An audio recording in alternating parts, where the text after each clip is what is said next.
ঠাকুরগাঁওয়ের পীরগঞ্জ উপজেলা স্বাস্থ্য কমপ্লেক্সে অভিযান চালিয়েছে দুর্নীতি দমন কমিশন দুদক।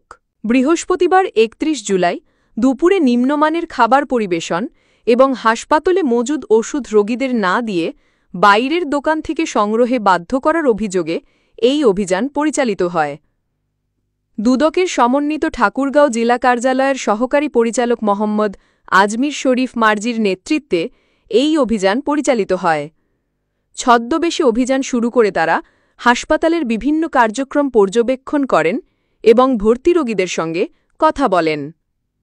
অভিযান শেষে দুদক কর্মকর্তা মোহাম্মদ আজমির শরীফ মার্জি সাংবাদিকদের জানান, হাসপাতালে অভিযান চালানো হয়, এই সময় রান্নাঘর, গুদামঘর এবং বহির্বিভাগ ঘুরে দেখা হয়।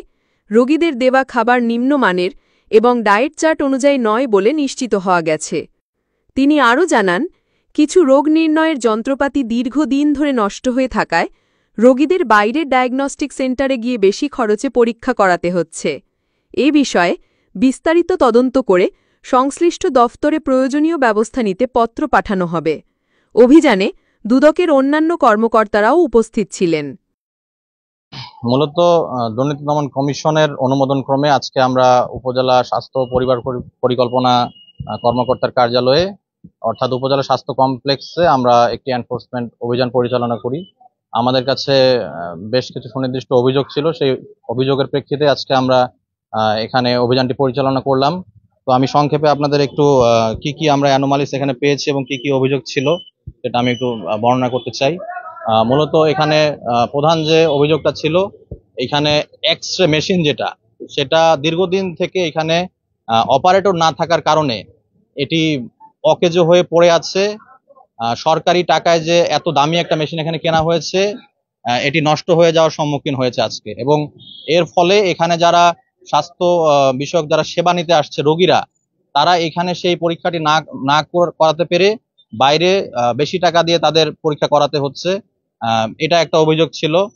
দ্বিতীয়ত, এখানে রোগীদের কমন একটা অভিযোগ ছিল যে তাদেরকে ঔষধ থাকা সত্ত্বেও ঔষধ প্রদান করা হচ্ছে না।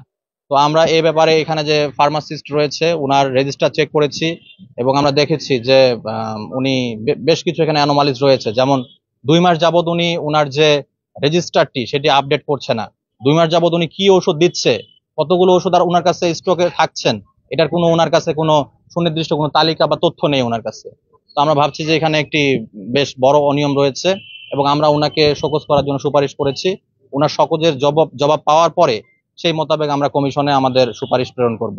এখানে আরেকটি অভিযোগ ছিল খাবার, নিম্নমানের খাবার প্রদান, ডায়েট চার্ট অনুযায়ী খাবার প্রদান করা হচ্ছে না।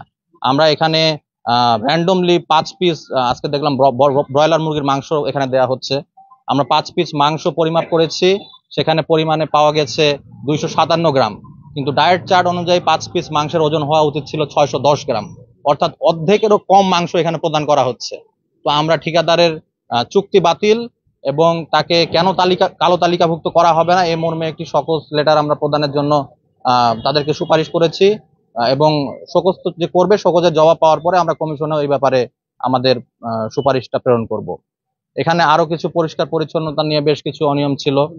যারা নার্স রয়েছে তারা রোগীদের সাথে দুর্ব্যবহার করে, ওষুধ থাকা সত্ত্বেও ওষুধ প্রদান করেন না, এ ধরনের কিছু অভিযোগ ছিল। আমরা আরেকটি মানে চাঞ্চল্যকর তথ্য বলি, সেটি হচ্ছে এখানে যে নার্সদের যে ইনচার্জ রয়েছেন, উনি আমাদের এখানে একটি ইনজেকশন আমরা জানতে চেয়েছিলাম যে এটার আপনি আমাদেরকে কতটুকু মজুদ আছে এবং আপনার রেজিস্টারে আপনি কতগুলো রিকুইজিশন পেয়েছিলেন সে অনুযায়ী আমাদেরকে বুঝিয়ে দেন। উনি বুঝিয়ে দিতে পারেননি বলতে উনি প্রায় 70টার বেশি ইনজেকশন ওনার কাছে অ্যাক্সেস রয়েছে যেটা রেজিস্টারে কোনো লিপিবদ্ধ করা নেই।